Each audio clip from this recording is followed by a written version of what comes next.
This is KUGAN CASSIUS for IFL TV and BoxNation. I'm in San Francisco. I'm joined by the one and only Oscar De La Hoya. How are you, sir? Good, thank you. May 7th is quickly approaching. What's being billed as speed versus power, which is quite accurate to describe this fight, Oscar.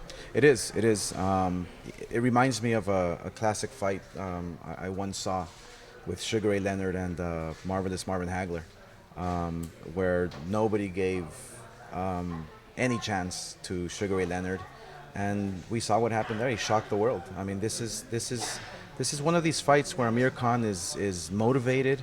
He knows it's his one shot, his one opportunity to become a superstar, a global star, and this is what he's been looking for. Amir Khan has been looking for the big fights. Mayweather didn't want to fight him. Pacquiao didn't want to fight him, and now he has Canelo Alvarez in front of him, who is a superstar of boxing today.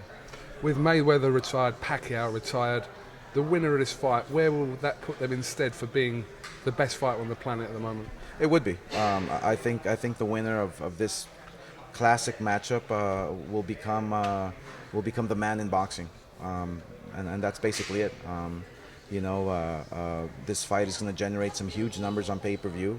We're almost sold out in Las Vegas in the brand new T-Mobile Arena. So by having all those TV viewers and 22,000 people live in the arena, you become the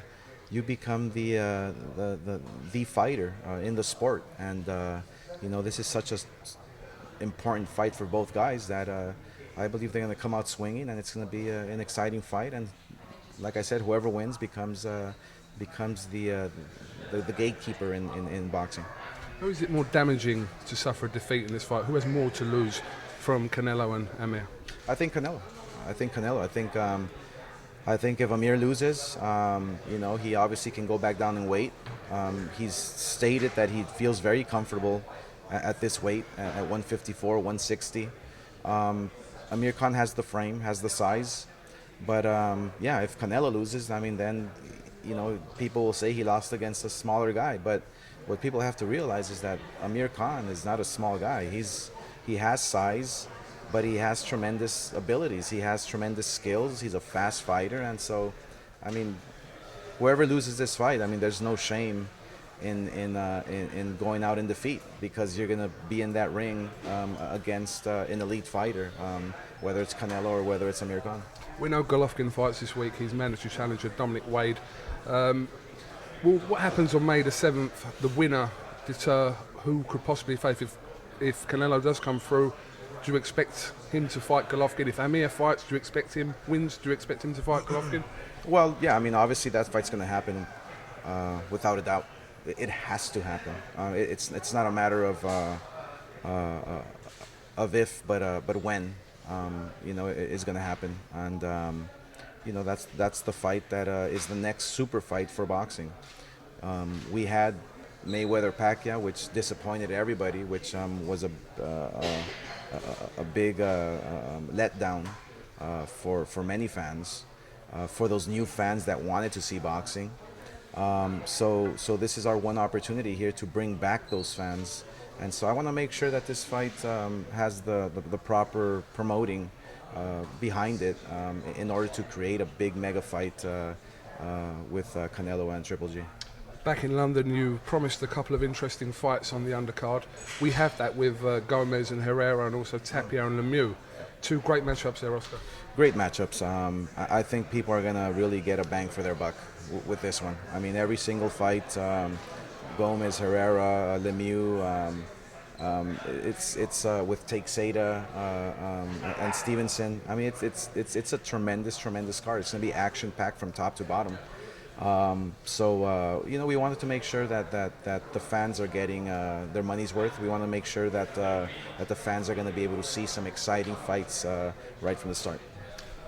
Just going off subject here, we saw Anthony Joshua from England become IBF heavyweight champion recently, which I heard you talking about recently. First of all, what do you make of Anthony Joshua, and also where does Luis Ortiz, your fighter, make into the whole mix of this? Well, look, I mean, Anthony, I believe, can revive the heavyweight division on a global scale. I think he can be the man in the heavyweight division if he continues to fight the way he's fighting, if he continues to improve, if he continues to work hard. And it seems like he has a good head on his shoulder. It seems like he has his feet well planted on the ground, and he's going to become a serious force in boxing for many years to come. And with Luis Ortiz, my heavyweight, unfortunately, it's one of those things where I'm gonna have to force Luis Ortiz on everybody, meaning he has to become the mandatory to any heavyweight out there. That's the only way they're gonna fight him. So we're gonna keep pushing him. We're gonna keep fighting him, and one at a time. He wants to fight every champion out there. Can you still do the speedball, Oscar? Can you still do it? I haven't done it in a long time. I don't know.